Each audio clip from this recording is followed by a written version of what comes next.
Good morning, America. How are ya? Good morning, everybody. Hope everybody's having a wonderful day, living in the freest country in the history of man. Normally, by now, I would have put up another column on Facebook, but the more I've been thinking about it, the more I thought it's time to start talking to each other. So I'll put my face and my words up here and do them through video and see how that goes. So, with that said, today's topic is going to be the lovely collection of government data that's given to us weekly, monthly, depending on your point of view, of unemployment statistics. I love these when these numbers come out. I mean, it's amazing to me to listen and actually people who have a brain take these numbers face value. It's ridiculous. But let's just break it down real easy for everybody. So we're going to do real math here. We're going to do the math that I grew up with. 2 plus 2 equals 4. And that we don't need to spell it out or explain it. It's 2 plus 2 equals 4. Not Common Core math of 2 plus 2 might equal 4. But it depends what state you're in. Now, if you're in Alabama, it could equal 16. But if you're in California, it might equal -5. Yes, that makes absolutely no sense. And I'm being a little bit facetious here because really, if you go through and look at Common Core, you wouldn't be able to get a -16 or a 5 or regardless of whatever numbers I'm throwing around because no one can ever figure out what these guys are talking about. So anyway, I laugh to keep from crying because these things are insane. But my point today is to talk about the numbers of unemployment. Okay, we know roughly, give or take, there's about between 300 to 320 million Americans living in the United States right now. 25% of them, give or take, are children. So we look at about 225 million people. If you factor in another, again, somewhere around 40 million, we probably have people over the age of 65, although a lot of them are working because they have to. So we're going to go off a number of roughly 200 million. 200 million people that are of age living in the United States of America that can work. So we take the 200 million people of age in the United States of America, adults that can work, that should be working, and you factor in the unemployment that the government keeps giving us. They keep telling us roughly 6% of the people out there are unemployed.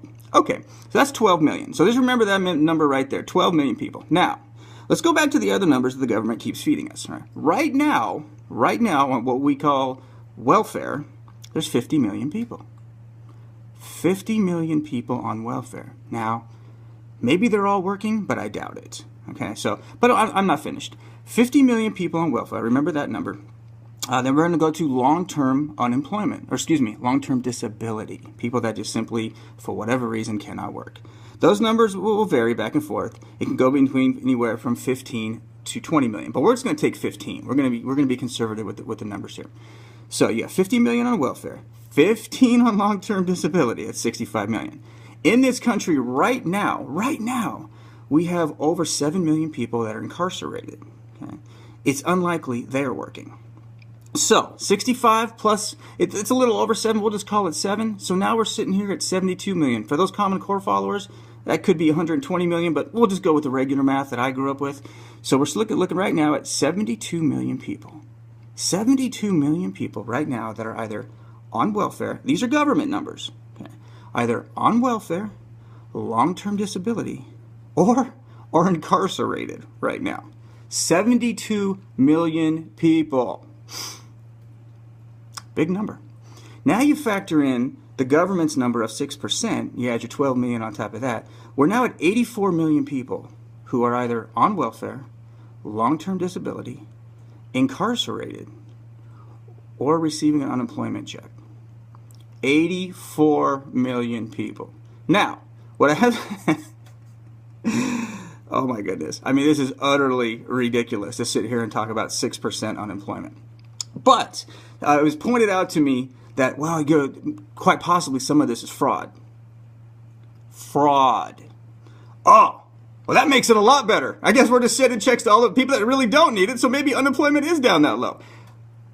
Come on. Seriously? Seriously. That's what we're going to say. We're going to say it's fraud.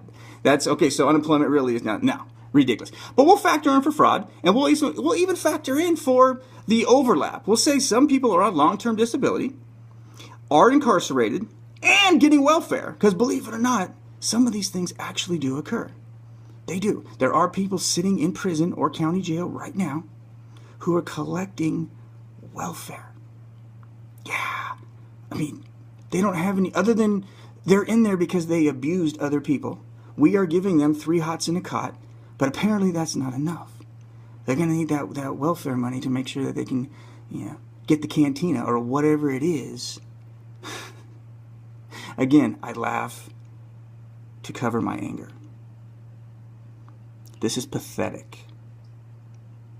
And we're better than this. But let's go back to the number. 200 million people that should be working. 80, we'll just call it 80. 80 million people right now that are either on welfare, long-term disability, incarcerated, or long-term unemployment benefits. 80 million people. Okay? We'll just be nice. We'll just be nice and cut that number in half.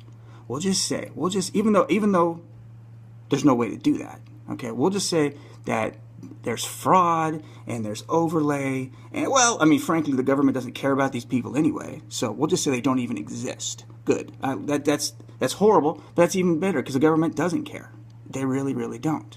So we'll take the 80 million people that we know right now, us taxpayers are paying some kind of check to, or taking care of, or doing something so that they can have water, food, shelter. And we'll take it down to 40 million. Just take it to 40 million. So there's 200 million adults that should be working. 40 million of them aren't. Trust me, ladies and gentlemen, that isn't 6%. It's 20%.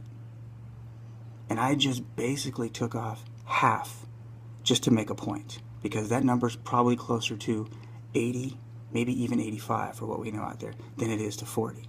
So that would put us closer to 40% unemployment.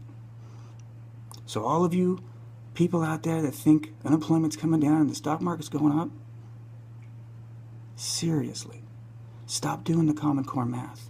Just do the real simple stuff that we all grew up with. 2 plus 2 actually does equal 4. And when 200 million people need to be working and 80 million of them aren't, that doesn't equal 6%. It's not even close.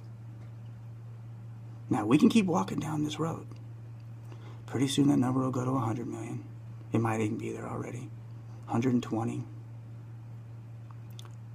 The incarceration rate will go up. And the problems will continue. Or we can actually make a difference. We can try something new. We can say, yeah, you know what? It's the United States of America. We're not putting up with this anymore. It's up to us. What do you want to do?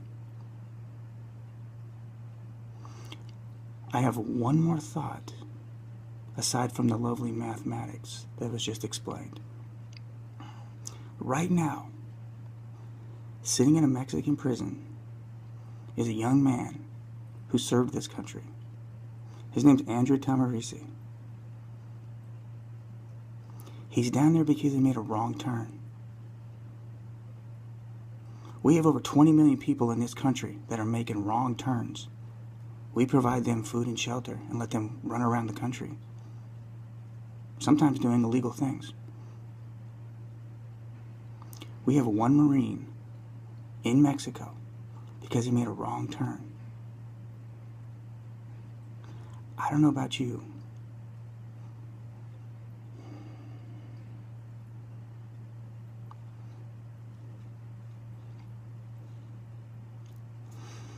let me say this to you, Barack Obama, Nancy Pelosi, Harry Reid, John Boehner. Eventually, somebody like me is going to be in charge. And eventually, you better hope and pray that Andrew Tamarisi comes home. But someone like me, we're not going to forget. And we're going to talk to that young man who served this country, who put his life on the line. And we're going to find out what happened to him down there. And when people who love this country are back in charge, and we find out the things that happened to that young man, crimes that were committed against that young man, things that you have allowed to happen, you're going to be held accountable for that. So look at my face. Look into my eyes.